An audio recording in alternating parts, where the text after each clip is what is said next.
You in? No, it doesn't say anything. It may take a second. There we go.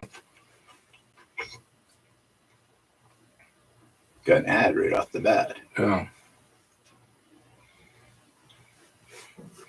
Okay, here we are. I'm not yet.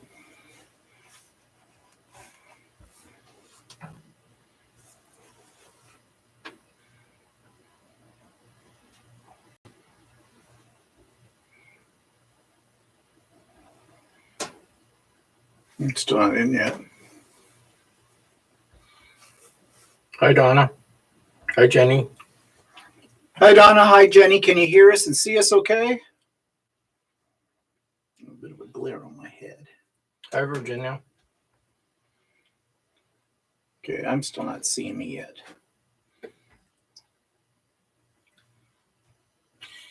I don't know why this happens all the time.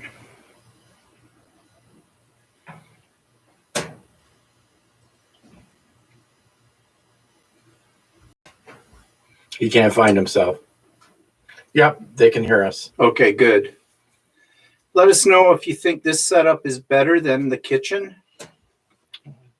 Shoot. Light shining off my head. Yeah, well, that's because of that overhead light. Here, let's see. If I turn that off, I wonder if it makes... No, puts us in the dark. Well, wait. No, that keeps us in the dark. We have to have that. That's the problem with having fluorescence. Okay, why am I not coming up here on my screen? Steve's still trying to log in. Well, I'm logged in. It's just, I don't know where I am. Let me stop that. What are you doing?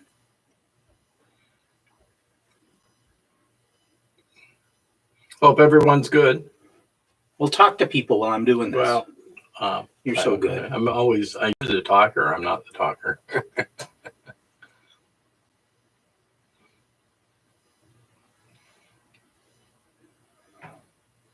I can't find myself on here at all. Okay, so I don't know where I am. Well, maybe you just look at mine. Yeah, well, I will for now, but this one should come up.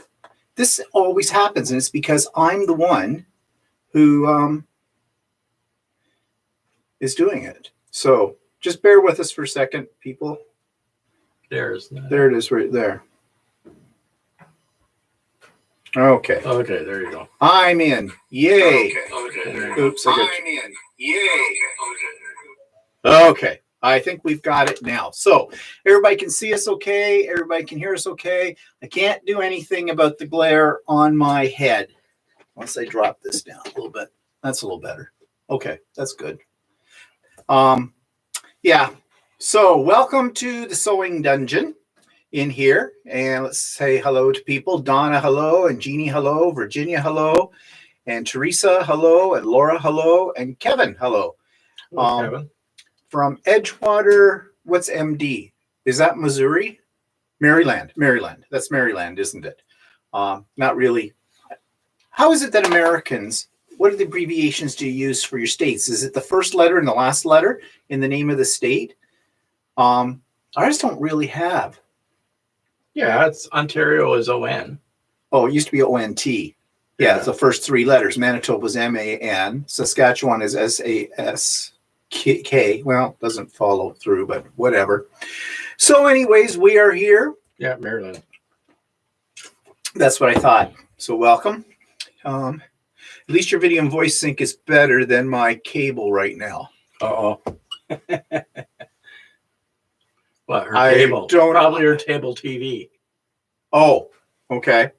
Well, anyways, it's weird when we're watching this right now because I have to explain to you how this is set up. One, I'm watching us. We're both watching us on our iPads.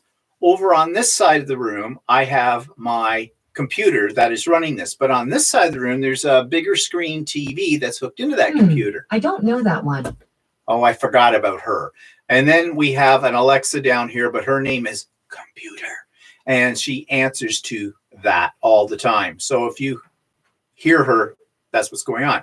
Okay, this is going to be a little disorienting for us today because we don't usually do, well, we never do, Stephen and Walter live down Hi, Andy. in here. Hi, Teresa. Oh, hi, Andy. So anyways, we're going to see how this works out. We do have our appetizers, though. Today we are featuring a poo-poo platter of celery and carrot sticks and olives. Very healthy. And leftover pizza. And hummus, baba ganoush, and naan. Naan, that's a hard naan now. Like, whatever. Over zapped it. I didn't zap it. I put it in the toaster oven. Okay, so try to look at the camera more. I will anyway.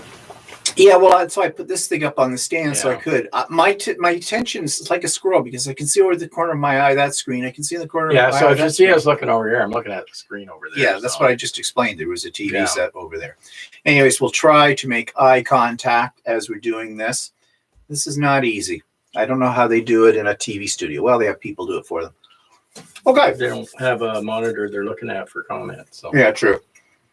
Well, they look at a teleprompter. But that's always up at eye level, I guess, and they can see through it. Mm-hmm. I don't know.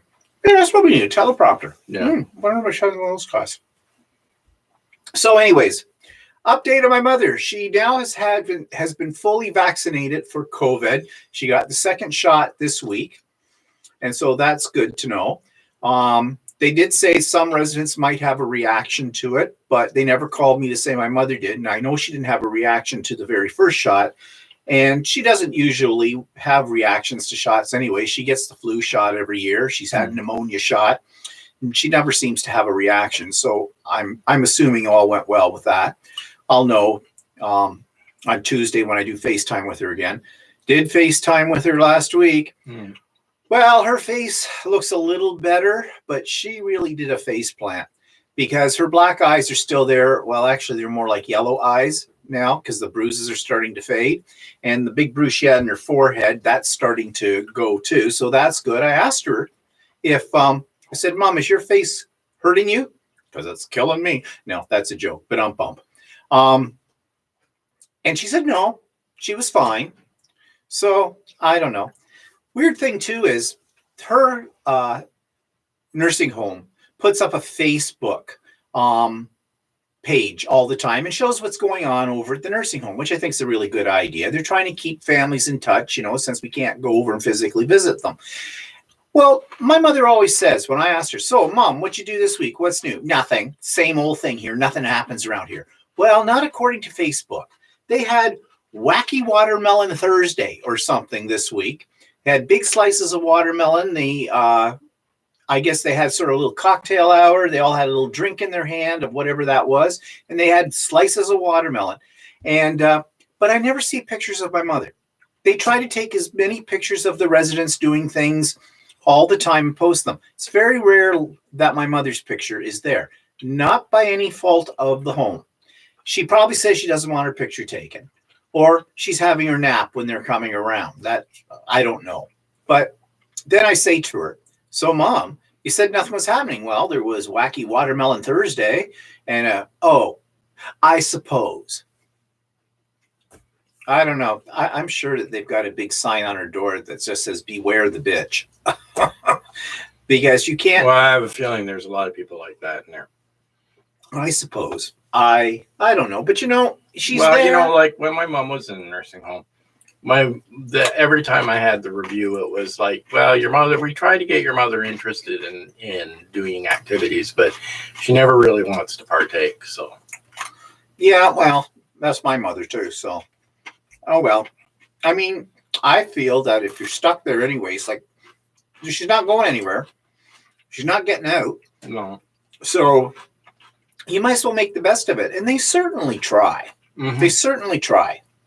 So, and they do other things. They have other activities there. Now, I know that some of their activities have been restricted during the COVID. Yeah, because they probably used to get in people entertainment and they stuff did. Like that. And they probably can't do that right now. No, but I mean, they're trying their best to do things there for them. So, well, whatever. That's life, I guess. What are people saying? Not much. Oh, hi, Marilyn. So, anyway, so Kevin says, used to work in nursing home in the 1970s. A couple of us broke the boredom by putting on masks and going streaking down the halls. It had all the old folks talking for months. Oh, well, look at that. They're running wild now. There's an old joke about something with a sand or something. Two old ladies walk across the beach, and there's some guy buried in the sand except for one little part of his body. And she goes, when I was younger, I couldn't something, I don't know. At the end, she says, now they just grow wild or something. So I don't know. I don't tell jokes well. So what have you been working on? Well, I had a real screw up on my what was it last week for my shirt class. I'm still doing the polo, and we were supposed to do the collar, and I had realized I had a real screw up on it. I was like, so I think, what did I say that last time? Well, you told us last time you sewed the collar to the yoke. Yeah. So anyway, I fixed that. Yoke's on you. Yeah. I fixed that and put the collar on, and I had a little trouble with sewing on the what is it called? The binding at the back. But I didn't like the way it looks, but you can't really see it unless you're looking at it. You know that it's there. So if I'm wearing the shirt, nobody will notice. So I decided to just leave it, and then next time I make another one of those shirts, I'll be more careful. And then I've been working on my other shirt, which I'm almost done. I just have to put the buttons on. You got them laying over there? Are you going to show them? Yeah. You know, we don't have a cameraman here that can scout around the room. Okay, this is my polo shirt. It doesn't have any sleeves in it yet. Tomorrow's class is sleeves. And so I've got it. Doesn't look very like much. Tomorrow's class is actually buttons. We're going to put buttons on the front. So that's basically it. I was going to put a navy blue collar on it, but the fabric I was using for the navy blue was a little too thick. So the only other fabric I had was the gray. I don't like it as much as the navy blue, but it'll do. I don't know. I think it looks fine. I mean, you got the two-tone color mix there. And what's this? This is your summer shirt. This is my summer shirt that I'm making. Sure. I just have to put I've got it all sewn together now. I just have to put the buttons on it. So that shouldn't take too long. I've got a lot of threads on this. But yeah, throw them on my floor. Yeah. Fine. But it's come out really good. I tried it on and it works. So I do like that fabric. I like it's really those nice and bright. Got a pocket in the front. So yes. Yes, if you make me shirts, they have to have a pocket in the front because I have to have some place to put my glasses because I have to. Yeah, well, those are pretty good. Let's see here. Teresa says, if you're not a fun-loving, happy person when you're young, you sure won't be when you get old. I want good old rock and roll playing when I get there into the home. Yeah. And Marilyn says she likes the gray. Kevin says it looks great. Donna likes it. Dan is here. Greetings from Frigid Regina. And Bonbon says, oh, nice. Marilyn says, very nice job. Nice, Walter. They both look great. Feels like minus 42 right now, Dana says. The polo is heavy jersey net, and then it's a bit of a challenge to sew because it stretches all over the place. That's like today in the art journaling group. One of the ladies showed she made a memory quilt.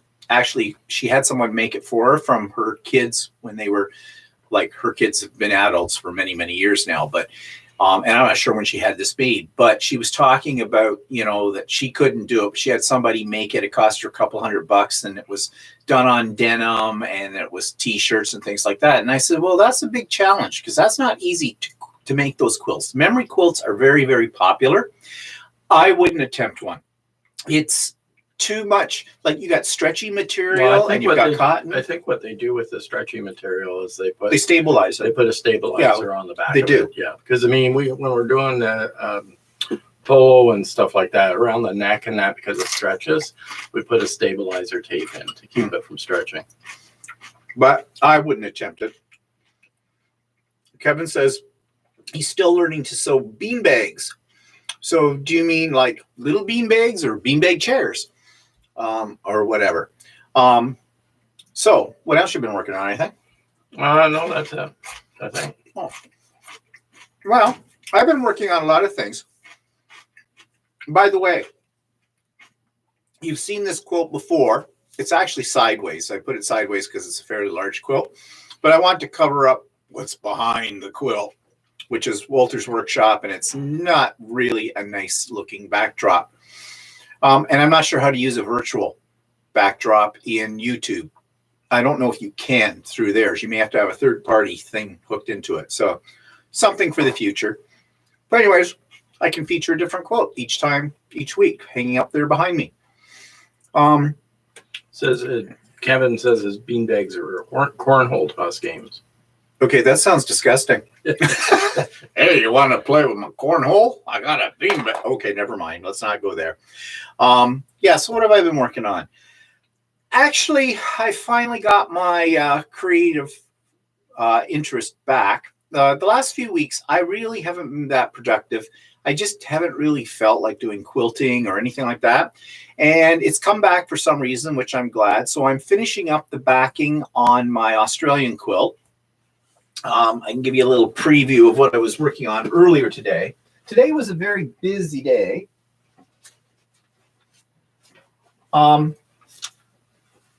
This is a side pan. Whoa. You got to watch where we're sitting. Not used to sitting down this low. This will be a border piece on the side. It's not done yet. I have a centerpiece already done, but I'm going to talk about these in more detail on this week's Idiot Quilter. But these are just strips that were they're just randomly picked. But I'm trying to use up as much of the Aussie fabric as I can. And there'll be 4 of these go all the way around. And that should make the centerpiece that I've already made big enough to fit on the back of the quilt. And when that's done, then I can layer it and quilt it. And the quilting part of this may be kind of on the tricky side because I have all those, well, it feels low. I have all those appliques that are on it. So I may do some what they call echo quilting around those, and I don't know what else with it. So we'll see. That's a problem I have to deal with later. And I've been doing some more 3D printing stuff. And I've been printing for the last 2 days roses, different colors of roses in plastic. And I'm going to create sort of a floral piece all out of plastic. But I'm going to add some embellishments to the plastic and some other things. I think it's going to turn out kind of nice when I get it done. The last rose, which is the biggest one, is printing right now. And so I've been working on that. And I've decided that I was going to make a fabric sculpture out of some odds and end pieces of fabric. And Walter saw what I was doing with it yesterday and went, yuck. Yeah, critic. Well, I said it's not done yet. In fact, I've added some things to it today, and I've got some other ideas, and I'm thinking it's starting to look quite nice. I don't know. I haven't seen it. You wouldn't know anything, or just saw if it tripped over you. I don't know. Whatever. Kevin was suggesting a green screen. Yeah. The problem with that is I'm not sure how to do that in YouTube. If it was a Zoom, I can do a virtual background in Zoom. Yeah. I know how to do that. It's easy. But with YouTube, the way that this is structured, I don't think you can do a virtual background in YouTube without having a third-party program like OBS or something like that. And I was thinking, I haven't tried OBS with YouTube since I got this new computer that I'm using out here, because the old one wouldn't work with this one. This one might work. I don't know. But we'll see. Something to figure out, something to play with. Oh, thanks, Virginia and Dana. Yeah, so that's what I've been working on. And we had Craft and Chat this week. First Wednesday of every month, I do Craft and Chat, which is, Oh, I think that's where it was. I was trying to figure out where I had told somebody about the boo-boo on my shirt, and that was at Craft and Chat. Oh, yeah. On here. What happened was last week on Monday night, I was trying to put my collar on my polo shirt, and I ended up with more collar than neck, and I was trying to figure out why my collar was so big. And then I looked and I looked and I looked at the shirt and I realized I had sewn the Collar to the yoke. Yeah, the collar to the yoke. So you told everybody last week. No, I did not on here. Because that was on Monday night when I did that. Sunday was our last live. I don't know. You people might remember. Didn't he say this last Sunday? Didn't. I said it on the Craft and Chat. Oh. Anyway, that was kind of funny. Once I fixed it. Yeah, Virginia says, yeah, you did. But I'm sure you've told the story to everybody. Yeah, but Virginia was on the Craft and Chat. Yeah. Okay, never mind. Whatever, I'm losing it. Yeah, so we had the Craft and Chat. There's not a lot of people come out for that. For one reason or another. Some people work still, those poor people. So, it's at 1:00 in the afternoon, our time. So it's probably difficult. Other people might not be so comfortable with being on Zoom, although we just chat and we work on whatever we're working on. There's no pressure. It's all very informal. Or they just don't like me. One or the other. But it's always fun. In fact, to make a confession here, on Wednesday, I really didn't feel like doing it before it happened. But once it happened, I was into it. I was fine. It's just all that part of that,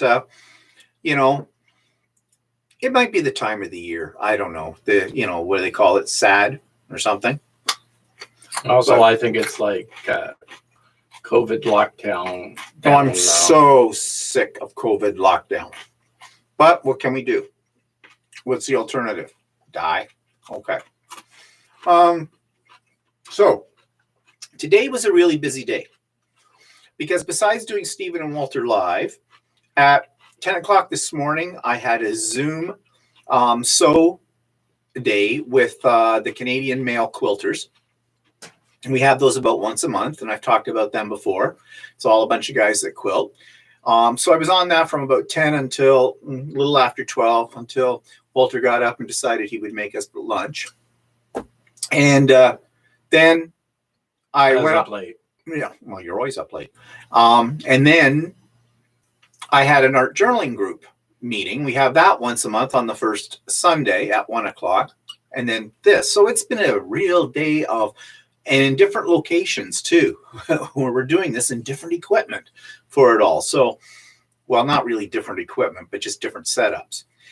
So anyways, there was a couple of guys I've never met before that were on there today. One guy was really interesting. He lives out in Vancouver. He's a young guy. He's 31. Well, to me, anybody under 50 is young. And he was talking about he lived in Manitoba. About 9 years ago, he moved to Vancouver. He lives in a small little apartment that has a great view because he took us around and showed us his apartment. It's about 600 square feet, 615 or something square feet. He's on the 13th floor of this apartment building. He's got a great view of the downtown Vancouver, Stanley Park, and what's that? Out in the water, there's something. I don't know, water, the Pacific Ocean, and that. It was really looked nice. But this guy's been quilting for about that many years too. And he's self-taught, and he's got a long arm in this apartment. And there's two of them living in the apartment. He showed me the long arm. He showed us the long arm. Basically, the long arm is wedged between his kitchen counter and his living room sofa. So, and he sews in his bedroom. It's a one-bedroom apartment. And it's all very open concept kind of thing. It just looks like, I think I'd get claustrophobic in it. But what he's and you complain that we don't have room for a long arm. Yeah, I know, and he's got here. But that's going to change for him because he just he was working for somebody. Well, he does long arm quilting for people, and it sounds like he's got a very lucrative business. It's been very steady, And I guess last May, he decided to go into it like full time to do this. And so he already had the long arm, he invested in the computer component for it. And now he's bought himself, or he's renting out a studio space, which is bigger than his apartment. His apartment, I said, was 600 square feet. He's moving to something that's 800 and some odd feet. So 200 feet more. He says it's going to feel very airy. But he's going to, of course, move his long arm out of his apartment and put it in there. And he wants to, once time happens, when we get out of COVID, he's going to run classes. Oh, I got the hiccups. He's going to run classes and other things. He's also going to sell some products and things like that. So it looks like a very good venture for him. His quilting stuff, what he showed, looks really good as well. And he's all self-taught, he said. So anyways, I guess he got into it because when they first moved in the apartment, they were looking for accessories or something, and he saw a blanket or something they could have on the couch, but he said he didn't want to pay that kind of money for it. And he says, well, I could probably make something like that. And that's how he got into quilting. So yeah, it must be nice. Somebody suggested he move into his studio. So he says, yeah, well, it's not zoned for residential with that. But anyways, good luck to him with that. Now, there was one guy, though, he was mentioning, I had never met him before. I guess he lives on his own, and I can't remember exactly where he lives, but he suffers from depression. And he says COVID's been really bad on him for that. He says today wasn't too bad because he's medicated. But he lives in Alberta because he works for the government of Alberta. He's a tax lawyer for them too as well. So, he said the only thing that's kept him going through all of this is the fact that he quilts. So, and I mean, I think that's what a lot of people would say too, not just quilters, but anybody who has a hobby. I pity those people who don't have any interest except their work or watching TV, because that's got to be really hard on you. What are people saying here? Catch up. Yeah, Kevin was saying he had 4 family members that ended up with COVID and then went in the hospital. Oh, you're kidding. Yeah, they survived, but they had long-lasting side effects. Oh, and he says, thought it was BS and ended up in the hospital. Yeah. A lot of people think that. Oh, and I don't know how to say your name, Joette Victor Cicerelli. So sorry, but welcome. Jeannie says, you're right, Kevin. My son and his 4 sons got it. Fortunately, no one was hospitalized, but the symptoms weren't wonderful. Teresa's hoping COVID restrictions lighten up in London. I'm supposed to be teaching sewing at a community center, and right now it's on hold. It's not really the thing you can teach beginners on Zoom. No, that's true. And Marilyn says, I'm lucky as I'm scheduled for my first vaccine on Thursday. I'm beyond happy. Yeah, that's great. There's one thing, though, that I'm worried about with the vaccine. I'm worried about false hope. There's all these different variants in the whole bit, and we haven't been given a clear answer because they don't have a clear answer as to whether or not the current vaccines are completely effective with the variants. I would suspect they're not because they're variants. And, people get the vaccine, and then I think some people might think, oh, yeah, well, fine. I'm safe. I can go wherever I want to go and be with whoever I want to be because I'm safe. I can't get it and I can't give it. Well, no, apparently they said they're claiming that you can still get it and you can still transmit it. Well, it's like the flu shot. Yeah. You can still get the flu. Plus, how long does this vaccine really last? I thought they don't know that yet. No, it may be an annual thing like we do with the flu shot. But it would be nice to get out of this whole thing. But I think we're in it for a long time. I think the problem is that there's no natural immunity to it. Even when the flu comes and stuff like that every year, lots of people have some immunity to it because it's something that's happened before. But there's nobody right now has any natural immunity. So hi, Cindy. Hopefully, if they get everybody vaccinated and stuff like that, that there will be more of a barrier. Well, that's for the what virus to spread. They call that what? Herd immunity or something. Well, hopefully. Well, it's better than nothing. Mm-hmm. So that's the way I look at it. Kevin says viruses mutate constantly. We will all get some version at some point. Mm-hmm. Hi, Cindy. Andy says people can get reinfected with COVID. Yeah. And Angel's got her first dose. Good. I have no idea when we're ever going to get it. Won't be for a while. No, because right now Canada doesn't have any vaccines. In fact, even they're still trying to struggle with getting nursing homes staff and residents to get vaccinated. Yeah, I'm really happy that however that worked. My mother got hers, and she's got both of them. I think annual flu shots, Sandy says, are made based on strain from previous year. Yeah, I've heard that.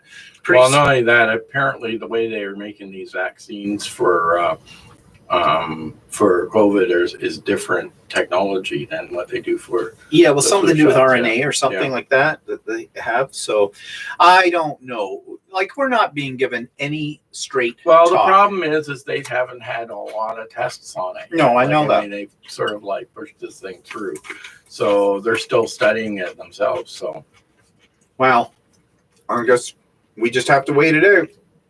Pretty soon, Teresa says, we'll be going for shots every 6 months like little kids do. Don says, all we have here are a waiting list. Yep. Same here in Maryland, 65 and over, first responders and government officials so far.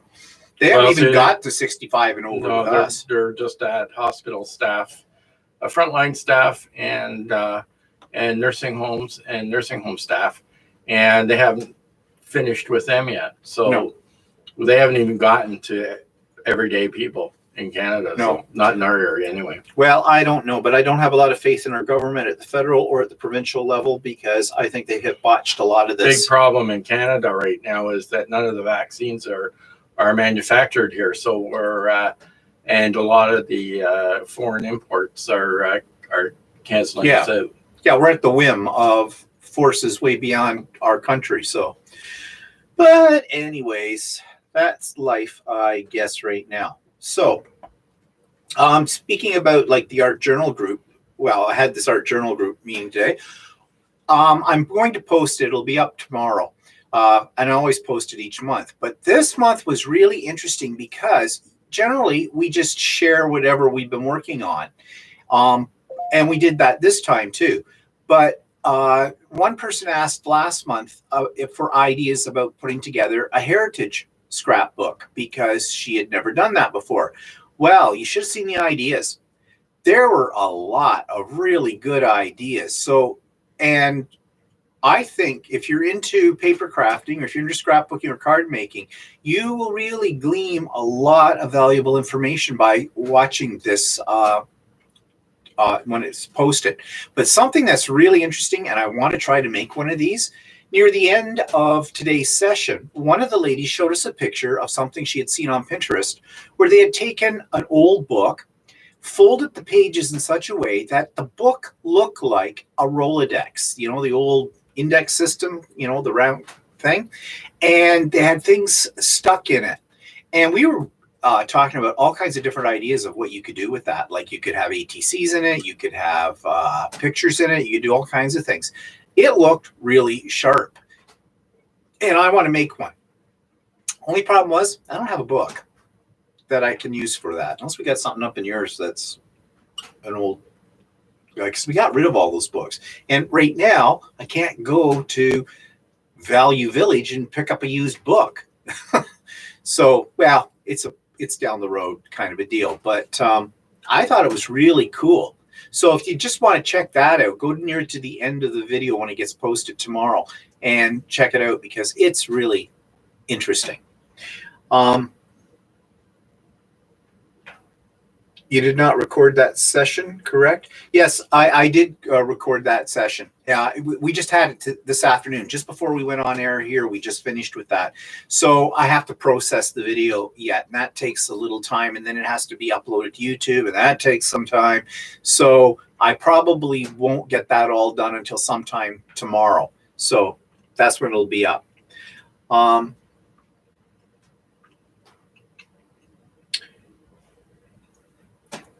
Okay, I was just catching up here on what people were saying. So anyways, that was a really valuable meeting we had today. People had a lot of great things to share. And next month, one of the ladies is going to show us how to use something called pixie, I want to say pixie dust. It's not pixie dust. Pixie powder. That's it. I think it's an embossing powder, but it's supposed to be really great. And she would just come back from, which is, I didn't question her on this. It was Alicia. She went to some kind of 3-day workshop at Ecstasy Crafts out by Kingston. And I'm thinking, what? Unless maybe she didn't go. Maybe it was done online. But no, she had all these products, though, that she brought back with her. Well, remember I told you that the guy that does our sewing class went to a retreat in the fall. And I don't know. I would think that they shouldn't have been able to go because the whole province is under lockdown. Yeah. I don't know. Anyways, I didn't ask. I probably should have. But, you know, I didn't want to get in her face about it either. But then again. The archery. Now, I am doing another mini retreat this coming Wednesday. So if you missed out on craft chat. Craft. That's the word I wanted. Craft and chat. I'm doing an idiot quilter retreat this Wednesday coming, Zoom, at 1 p.m. in the afternoon. And this one I am gearing a little bit more towards quilters and sewers. But if you show up doing a paper craft like Andy or anybody, I'm not kicking you out. All are welcome. But it is going to be a little bit more geared towards quilting. Now, my whole idea of doing this one is sort of a test. So in a sense, what's the difference between craft and chat and an idiot quilter retreat? Nothing at this point in time, really. But what I would really like to have in the back of my head is I'd like to do an all-day quilter and sewer retreat. And I would like to be able to have maybe some people demo some things or a special guest speaker. Of course, I don't have any money for that to get somebody to come and talk, but there might be somebody that out in the quilting community that I've come across that, you know, would do it for nothing. I don't know. We'll see. And have some prizes and things like that. And see, that's in the back of my head. I'm going to see how this Wednesday goes and maybe do a couple of more with maybe some variations on them until I work my way up to doing like a full 1-day retreat kind of thing. And it would be free. I mean, I suppose there's one way I could charge money and that would pay for maybe a speaker or something like that. But, you know, there's other people who do these kind of things for big bucks and they're much more experienced at doing this kind of thing than I am. So I would feel, you know, if I'm going to charge people for something like that, I feel you got to get your money's worth because I would want my money's worth. And I don't think I'm prepared to make that kind of commitment right now, not to mention the fact that I am not an expert quilter. So, you know, so we'll see. So if you're interested, got nothing better to do on Wednesday afternoon at 1 o'clock, join us. And the link is going to be, actually, the link is already in the show notes for this today. So once this goes up on the rebroadcast, you'll see it there. It'll be in the vlog tomorrow, and it'll be on Tuesday in the Idiot Quilter episode as well. So don't be shy. All right. What's that taking us to? Talked about the Canadian male quilters. Oh, yeah. We'll just catch up on what people are saying.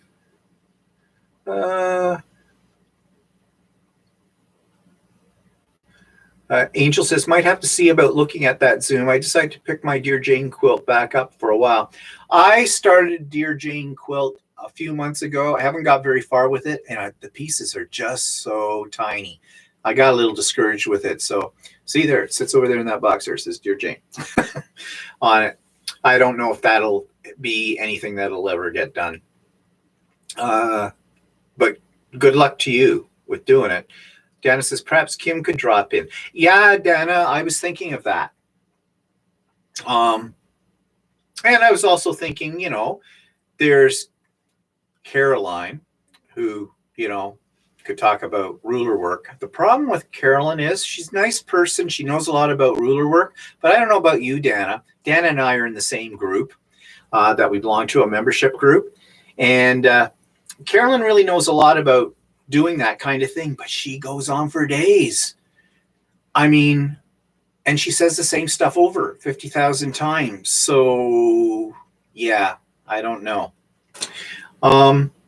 You need a Patreon account. People will send you money. Yeah, but I've looked into Patreon before, but the problem is with Patreon, you have to give people something back, of course, because they're donating this money to you and they have tiers and everything like that. Well, that takes up a lot of your time. Like, some people think it's enough to add an extra video that's private for Patreons. I don't think it is.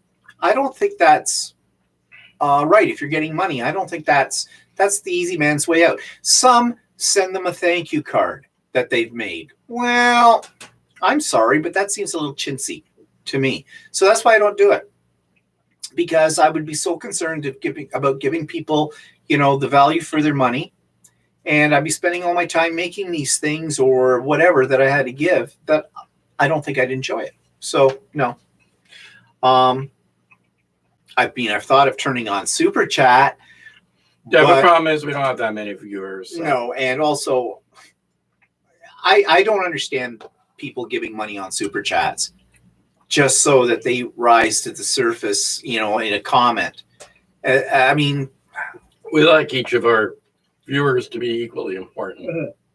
I mean, one thing you may notice about our live, I look at what you're writing and I repeat them in case people have missed them or whatnot, because they're important. They add to the discussion.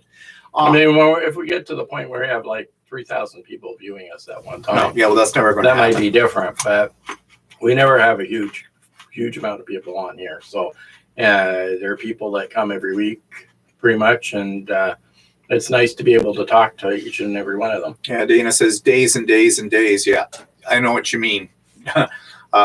Says Angel says has 32 completed of what?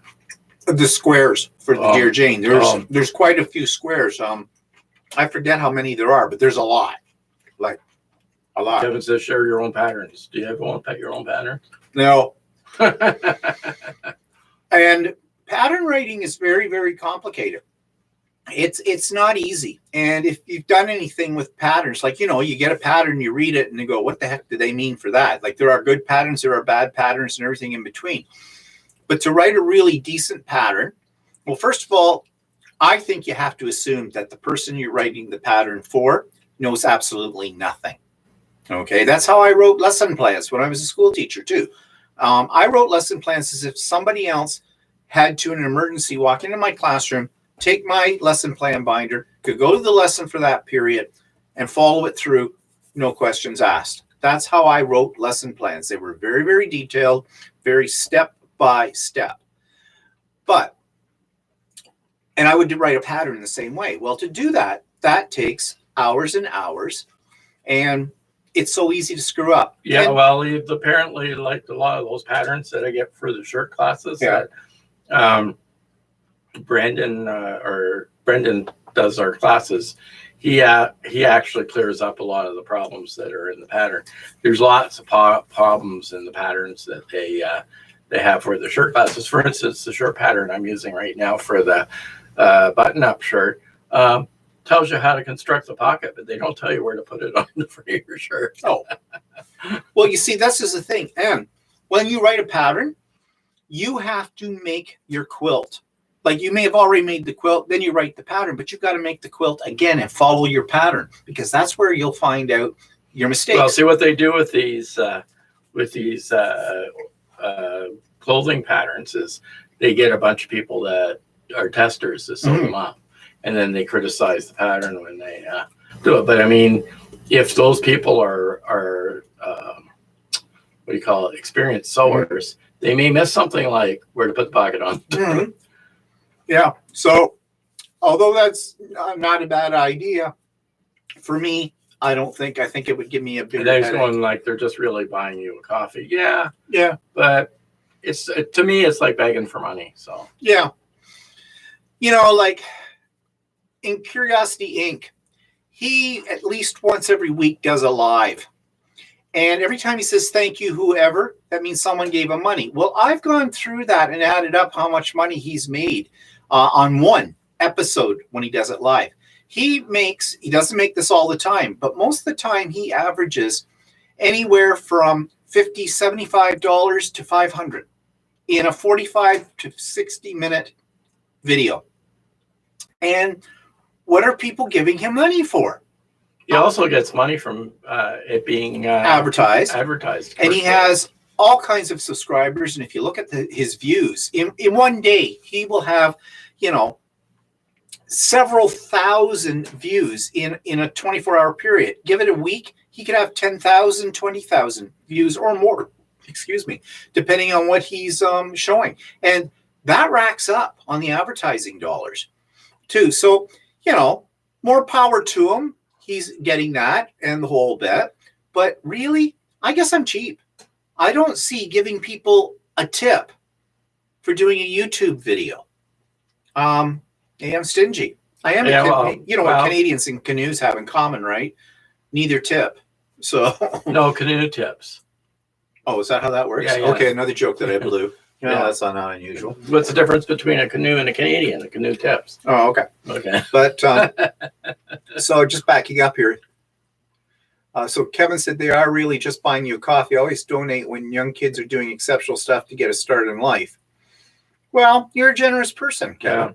Yeah. Really, you are. I just don't think that way. Angel says a pattern is best if it is for the absolute beginner to an expert. Yes. Our lesson plans need to be written like a script, step-by-step dialogue. Yep.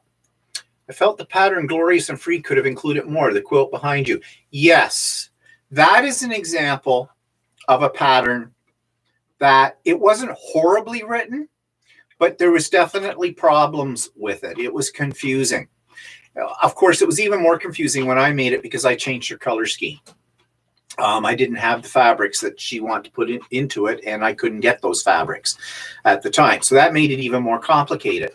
But, I really like the quilt, the end part of it. And I think that was the first pattern she had ever written, too, which, you get better with experience, I'm sure. I'm just looking here. You're so right about patterns. I wrote a pattern for a zippered wallet I made. By the time I added photos, etc., the PDF was about 30 pages long, hours and hours. Yes, it takes a long time. And Jeannie and I wrote training materials that were used by other people for a living. Let us add it.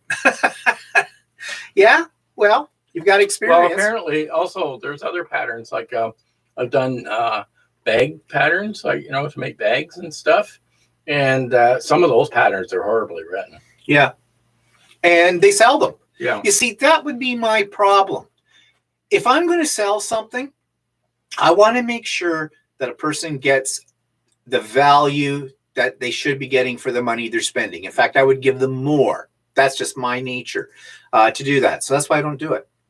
Also, when you start doing something and you're getting money from it, and we've talked about this before, it's no longer fun. This is a hobby.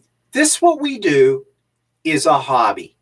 It's not to, bring in additional income into our household or anything like that. I'm not in competition with anybody, although I have to say there are times when I'm a little bit jealous that some, YouTube channels go up. They've got very little in them and they get thousands of views within a 24-hour period. I'm happy when I average out at about 200 views on a video. That excites me. That's an increase. There's one that somebody recommended on the Craftin' Chat called Mr. Scrappity. Yeah. That was. I checked it out. He's got a lot of viewers with it, but I thought it was kind of borderline stupid. That's probably why. Now, mind you, I'm judging it on only part of one video, and I checked out another video, and it seemed stupid.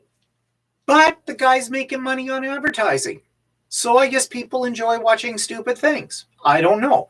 Maybe if I was to watch more of them, I'd have a different opinion. I don't know, but I wasn't enticed to watch any more of them. Yeah. So I don't know. Whatever.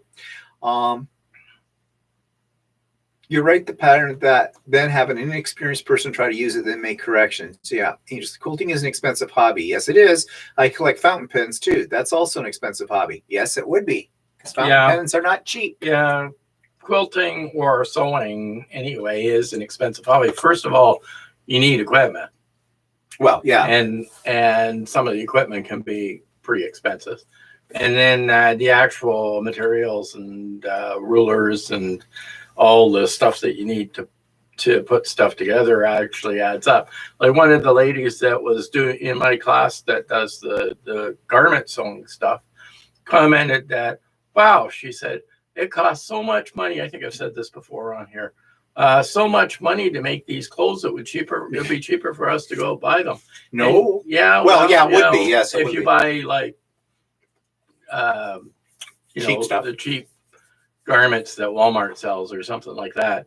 Yeah, it is not cheaper, but you are getting a custom made product when you make it yourself. So, but yeah, by the time you buy the fabric and everything else, like, there's no way that, and consider your time to go into it. Yeah. It's not a cheap, but no hobby is cheap. No, no hobby is cheap. Stained glass was cheaper. Well, not really. Yes, it was, because the tools that you were required to use probably cost me less than $100, right? And then that's the only tools you ever need. Yeah, but you have to keep buying glass. Yeah, I know. Well, you need glass for your projects, but it's not really that much more expensive than buying fabric. I don't need. I suppose I never needed like meters and meters of glass. All they needed is a square. Yeah. And speaking of buying fabric, I'll talk more about Some Idiot Quilter this week. But you know that place out in Regina? Dana will know what I'm talking about. The Peachtree Quilt Store. They're having a sale starting on Monday. 20% off your entire order on anything that you buy. Plus, if you buy over $125 worth, it's $5 shipping to wherever. So I'm probably going to order some more stuff from them. But he sent this information out to me. I think now, I think I'm the unofficial ambassador for them. Of course, I'm not getting any freebies. But, well, that's not true. He did give me free shipping on one of my orders and that and the whole bit. But anyways, I'll talk more about that in Tuesday's Idiot Quilter. I'm just backing up here. And Warren says she'd like a self-healing mat. Mat the size of my cutting table, but I can't afford it. I have one. Well, I bought it from Martelli. It was on sale. And it's 30 inches by 60 inches. In fact, you can't see it, but this is what we're sitting on right now. Or at. And it was 129 American dollars. By the time I got it with the exchange rate, it cost me about 200. But I absolutely love it because of its size. It was a good investment. And the Martelli cutting mats are very thick. So, you know, like you'll get warpage on your thinner ones. This one, nope, pretty good. I mean, as long as you don't put your iron on it, then you're okay. But yes, it would be nice to have one the size of your cutting table. Marilyn says, I keep jumping from one thing to another and sewing. Now I want a serger. Well, we have them. And Walter's talking about buying a new serger. Yeah, I have an old serger that's actually very difficult to thread. But the thing, actually, that doesn't bother me so much that it's difficult to thread. What bothers me is that if I wanted to switch it to rolled hemp, I have to change the needle plate and everything else. Oh, right. Oh, you do on that one? And yeah, that's right. And I have to, it's a pain to adjust the cutting blade on it, too. So I'd like something newer. He has an air threader, and the air threaders are expensive. But the one that I want is not an air threader. It's about $750. But well, that was cheaper than mine. Mine was $1,200, yeah. And that was supposed to be a sale. But it's a manual threader, and it's supposedly easier than the one that I've got. So, but they're on back order from Janome, so I don't know if I'll get one when they come back in stock. And let's see. Andy says, hobbies are expensive. I'm into photography. Could feed myself for a year with the money I've spent. Yeah, well. Yeah, photography can be expensive, though. It's probably not as bad as it used to be. But. And Debbie says the price of fabric is rising. Well, yeah, everything's rising. Angel says, Baby Lock Serger I got has an air threader. Love it. Yeah, mine's a Janome, and it has an air threading on it too. Jeannie says, Walter, you might be able to trade your Serger in for a new one. My Serger is extremely old. It's probably 40 years old. No, it's at least 25 years old. And actually, I don't think I would, because I think I would like to have a spare in case I had to have the other one in to be serviced. Kevin says that Janome Triumph is the best. I haven't heard of Janome Triumph. Have you? No, actually, I haven't heard of a Janome Triumph. Maybe that we can't get those in Canada. There are certain Janome products we can't get in Canada that they have in the States. The one that I'm looking at is called... it's just Baby Lock Triumph. That's what it is. Oh, okay. That may... What's that? Yeah. Baby Locks are... they don't sell a lot of them in Canada. No. So, and they're also hard to be serviced. It's hard to get parts for them. So kind of stuck with Janome. Even like Brother, they sell a lot of Brother products in the US, but in Canada, they don't sell very many Brother products. So they're hard to get serviced here as well. Well, that's the big problem, is the servicing. So my big sewing machine right now, my embroidery machine, is in the shop for a spa week, as it needs to be cleaned up and it needs to be adjusted and everything like that. So I thought, well, bite the bullet and take it in. I mean, I take my machines in.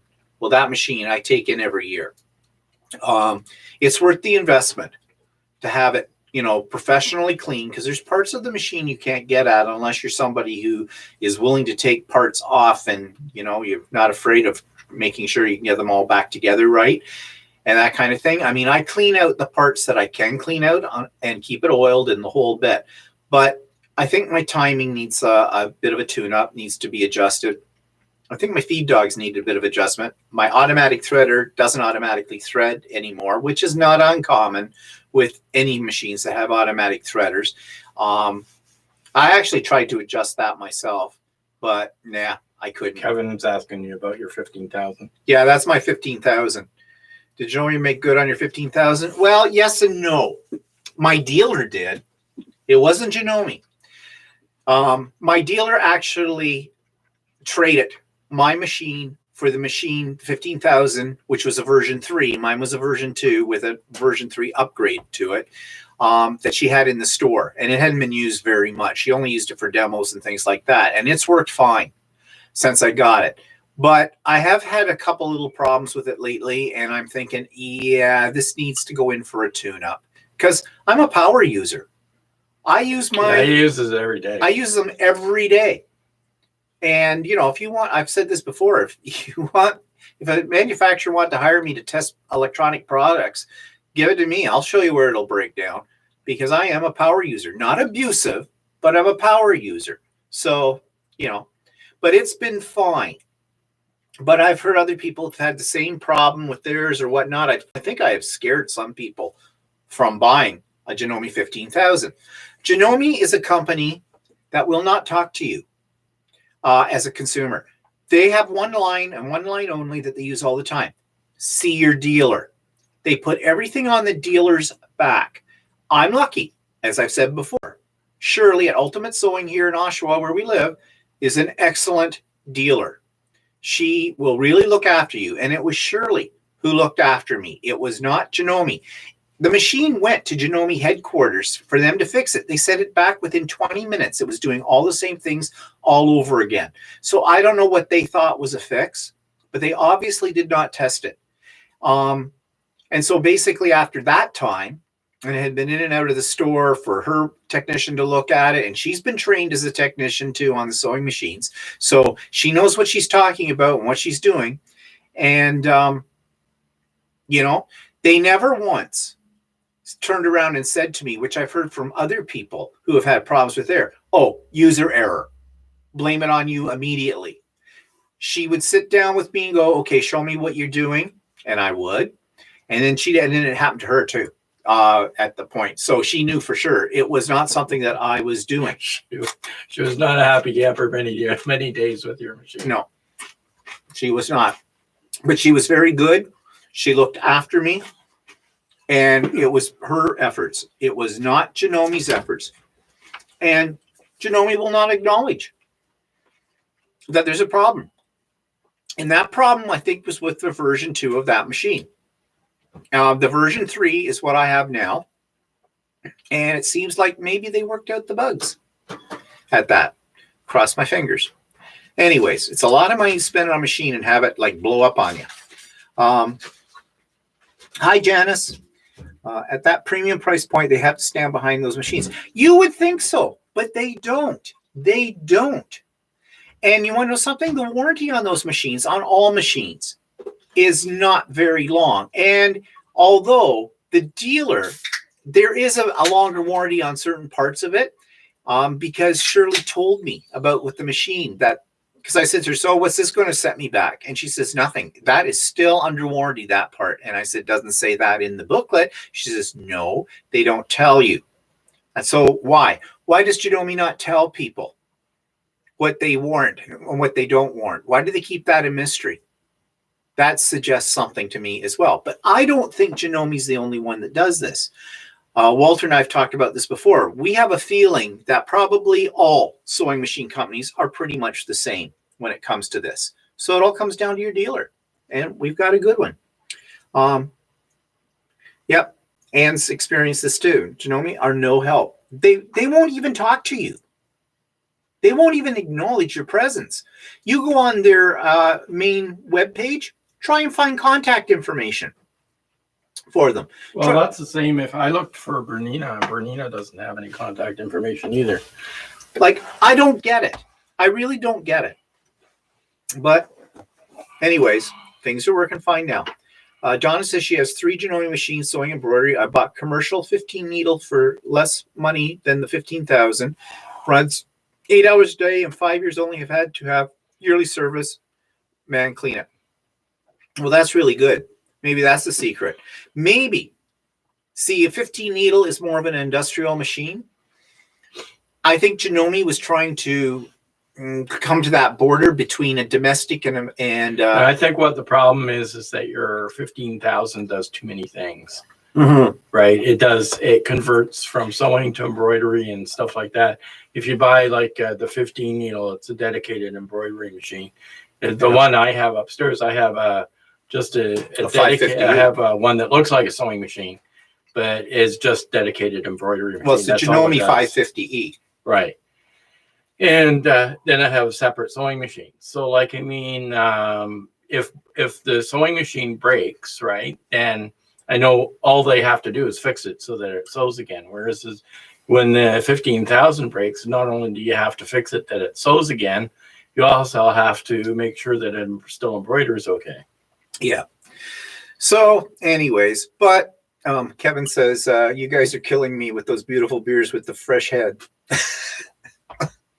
Yeah, one Smithwick's and the other is Guinness. Oh, you're drinking Smithwick's now, are you? No, not Smithwick's.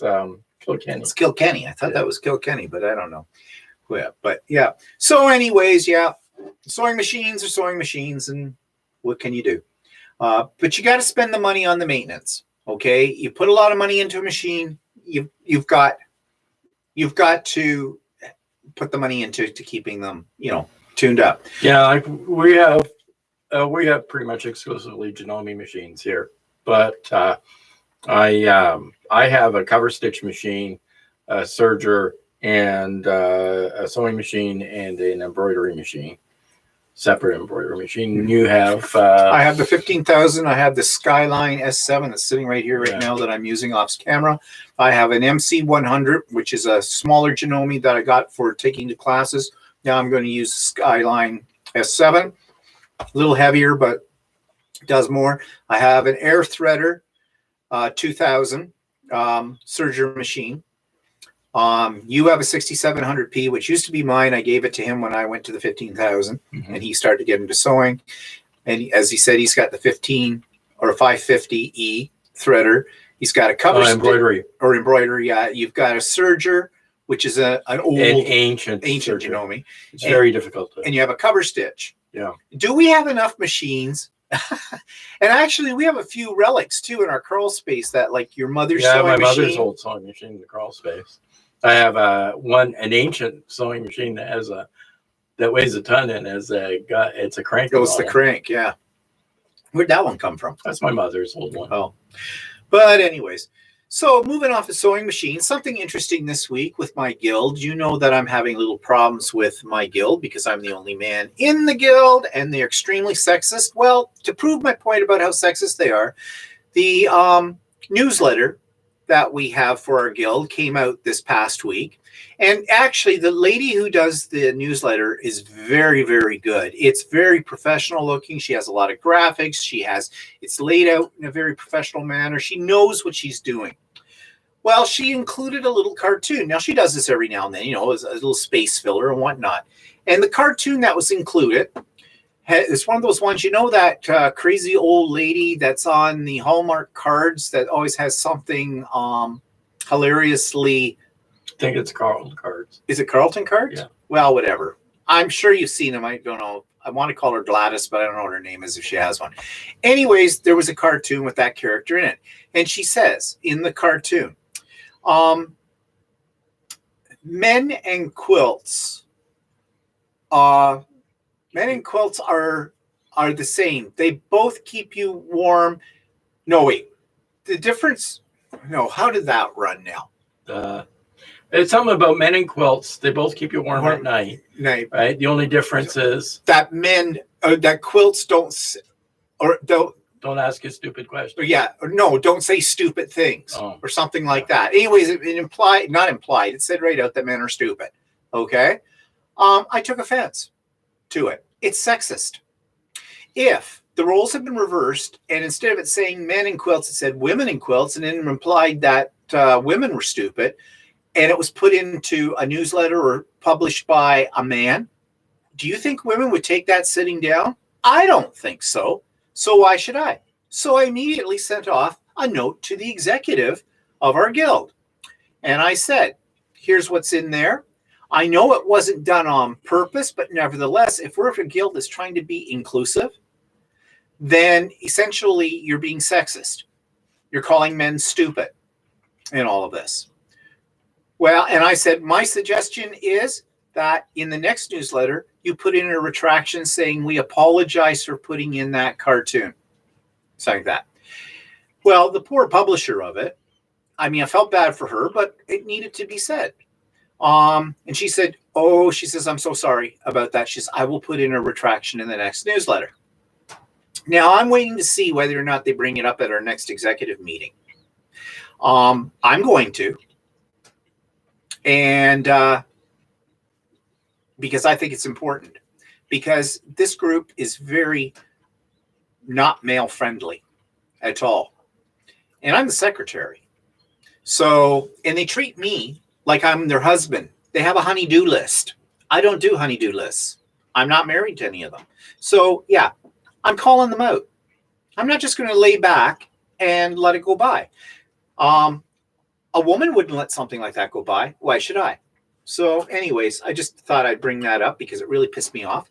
And I talked about it on Tuesday in my vlog as well. Maxine, yeah, that's the name. Yeah. People forget that most tailors were men back in the day. That's true. Well, I think most tailors are still men. Yeah. But I think there's a lot more men sewing than people realize. Mm-hmm. Because there's a lot of men that maybe don't advertise or don't end up in these groups or whatever, or aren't stupid enough to join a all-female group. Yeah, I mean, a lot of times sewing for men has been in more industrial settings too.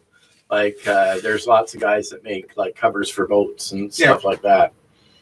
Well, just go and do a search on YouTube. You'll find out. The one thing, actually, even the one lady that owns the sewing store that we go to says the one thing that seems to attract men to sewing if they do sew is that they need to make something and that it's a machine. Mm.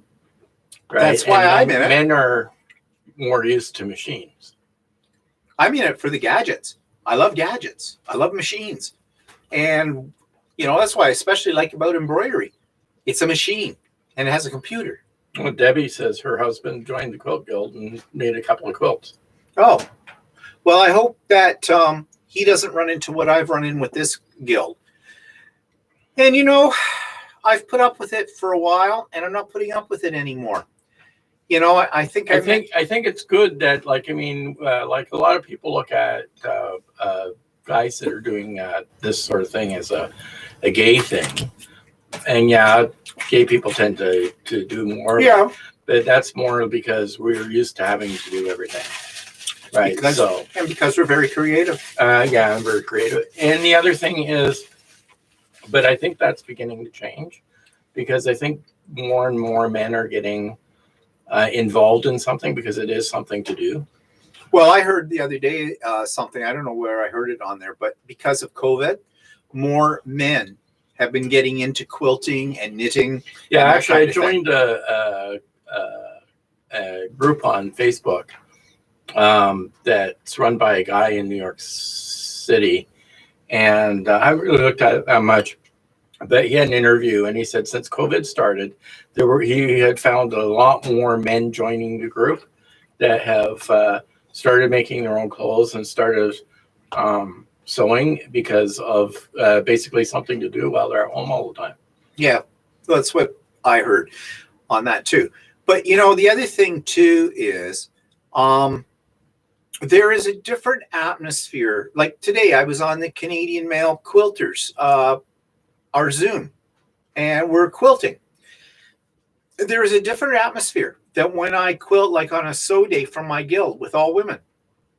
And I have talked to women who say, well, one of the things too about our guild is our guild has a reputation for being snotty. There are some really nice ladies in the guild, but they're not on the executive. The ones on the executive tend to be a little bit full of themselves, and some of them are control freaks, and they basically think they can order other people around. Well, guess what? I'm not a person that's going to get ordered around, and they don't know how to handle me. And I use the word handle because they're used to handling their husbands, and that's why I said I am not one of their husbands.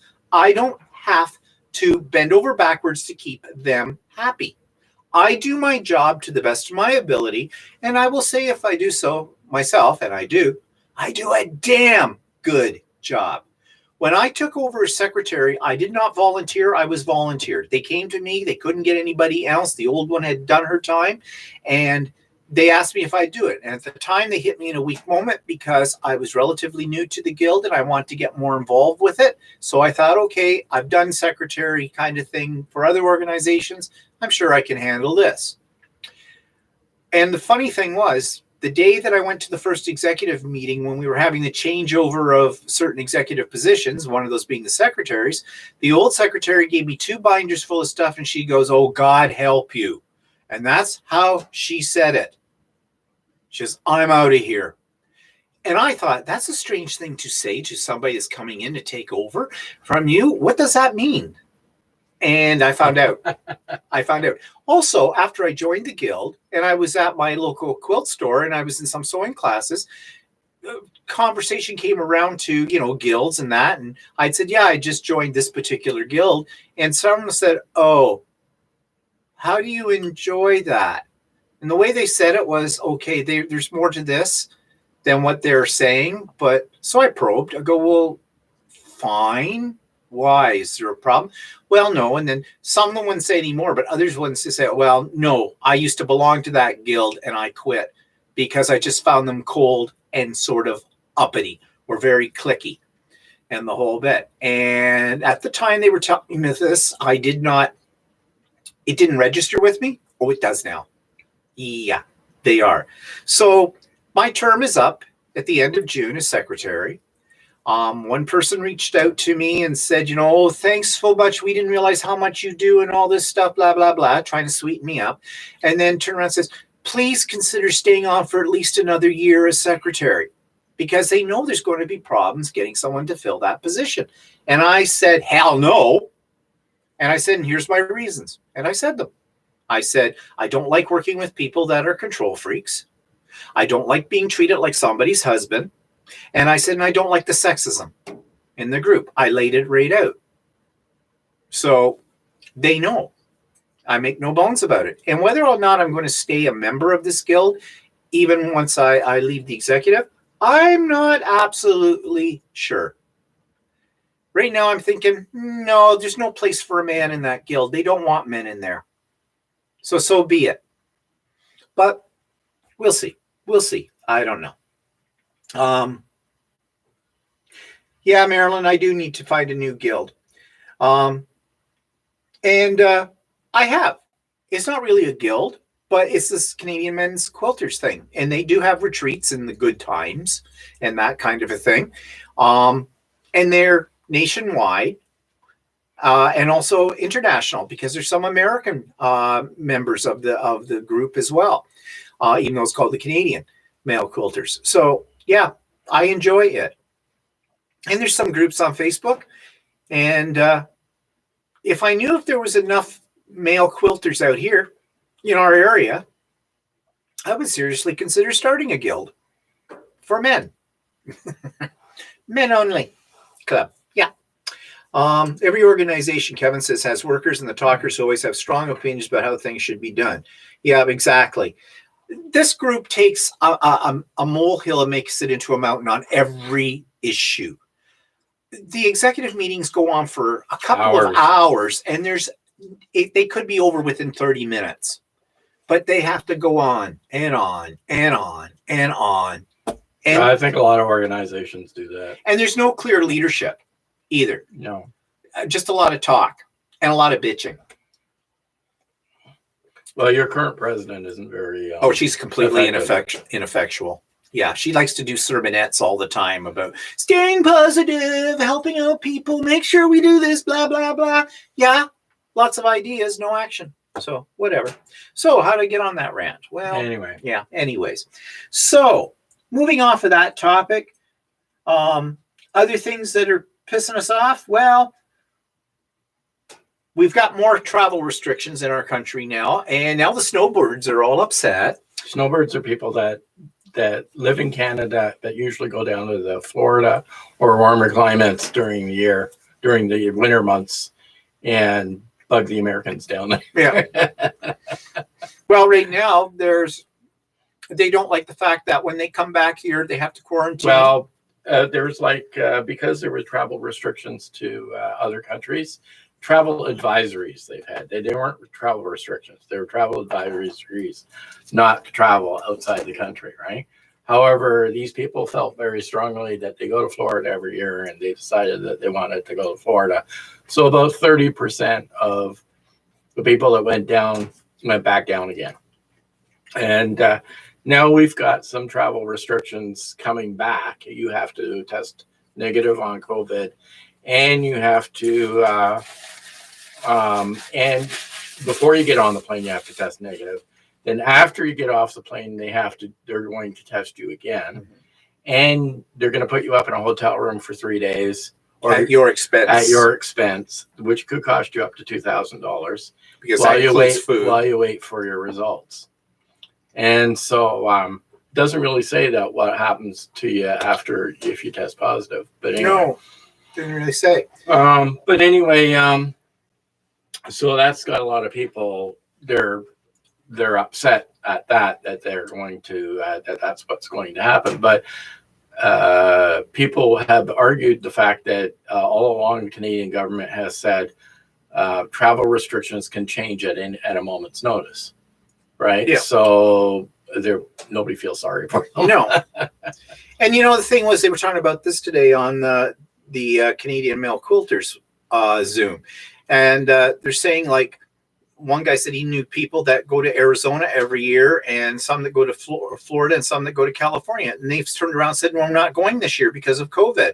But in that group, there's another couple. I think they all hang around together. There's another couple. They said, the hell, they're going. And now they're bitching because they're going, well, they're not paying $2,000 for that. That's not right. Yeah, it is right.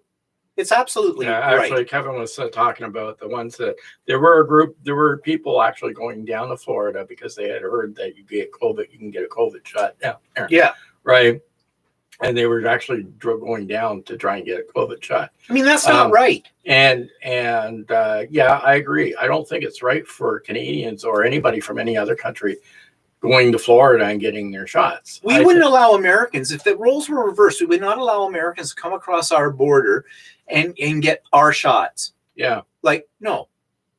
You know, that's not right. I think they put a stop to that now. They have to show residency.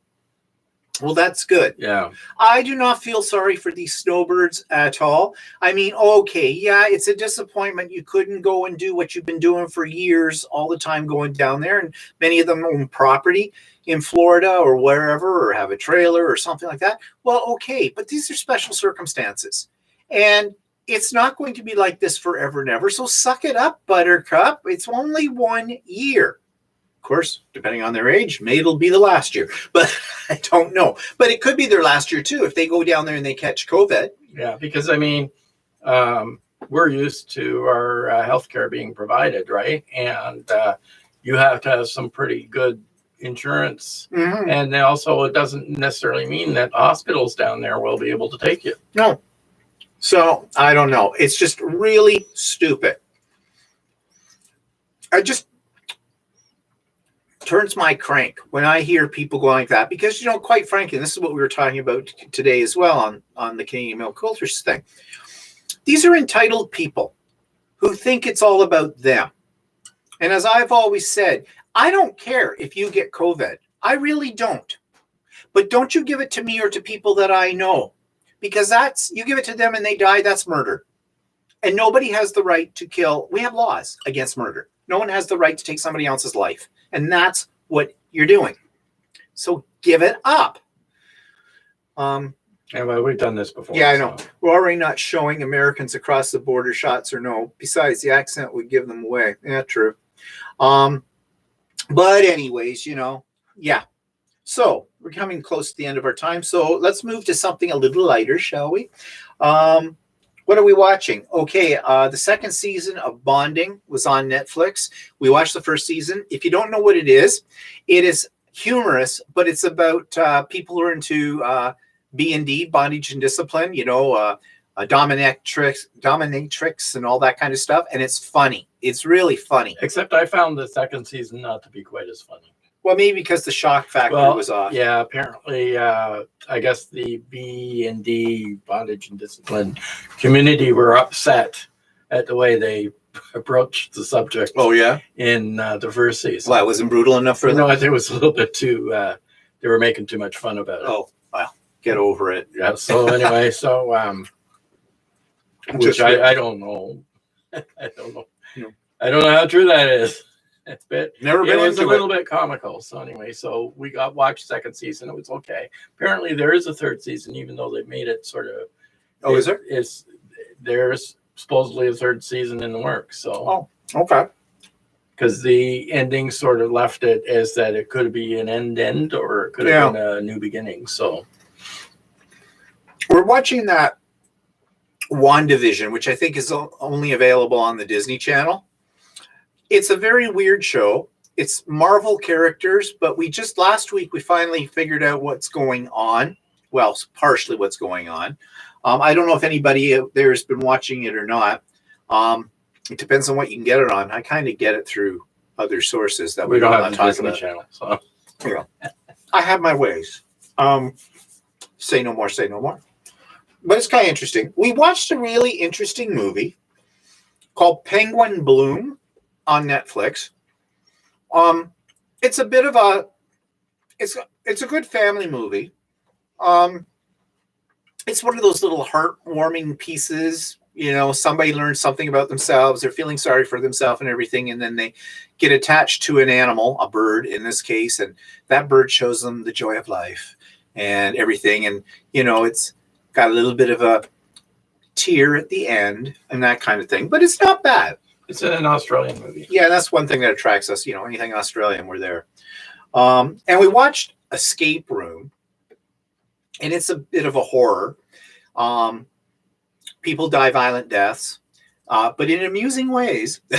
Well, amusing is novel ways and kind of thing. So if you like that kind of thing, it isn't really gross or anything like that, but it was okay. It was better than we thought it was going to be. Yeah. I mean, I won't win any awards for anything, but No. it's worth the I time. mean, it's not the kind of it's that kind of thing that's been done before. Yeah. And I mentioned already earlier about Alex of Curiosity Inc.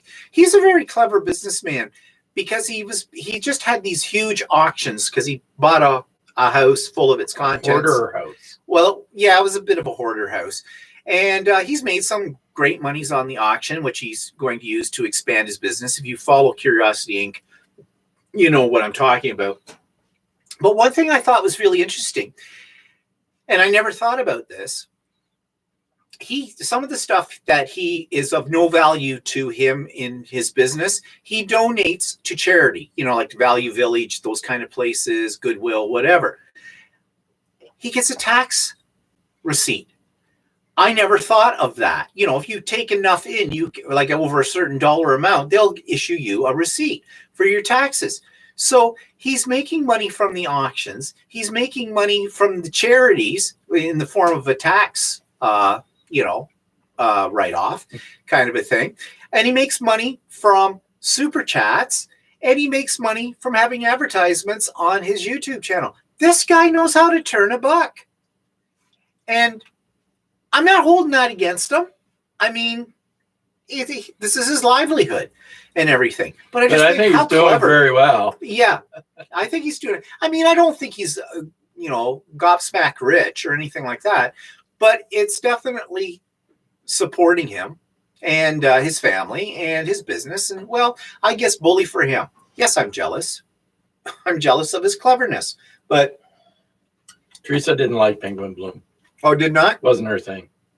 Yeah, it's one of those movies that I kind of liked, but it wasn't really. I wouldn't say that I would go out of my way to see it again or anything like that, but it was we were looking for something to watch on TV. So mushy tearjerker type thing.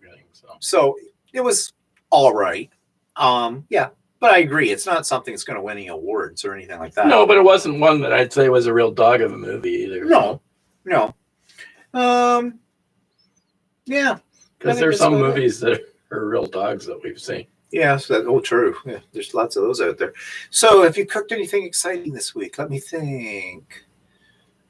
Let's see. You attempted to use up leftover spare ribs. Chicken and soup. Oh, yeah. From leftover. Leftover KFC from last week. Yeah, you made into chicken soup. That's okay, actually. You made that wrap with the meat you pulled off the bone from the leftover rib. Yeah, I know. That was lunch. Well, it's leftovers. And then there was it was the pickles that you put in. Yeah, well, I don't know. I just thought of pickles. Okay, so I don't know. You and your you made bolognese. I made bolognese. Yeah, I do like your bolognese. That was good. So, but we didn't really have anything too exciting in this week. It's hard to figure out what to eat anymore. We had nothing. Takeout Chinese. Yeah, takeout Chinese. Yeah. Well, anyway, so that's the week. Yeah, and nothing else to really tell you or whatnot to discuss. Whatever. So my vlog will come out tomorrow. I hope this format is a little better. We'll see in the replay. I mean, it looks clearer from what I can see on our screens, so that's a good thing.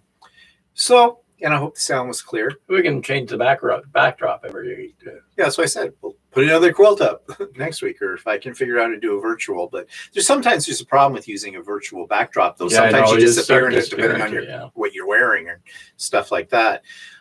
But anyways, well, thank you for joining us this week, everybody. Yeah, Kevin, nice to see you. Yeah, well, or hear from you.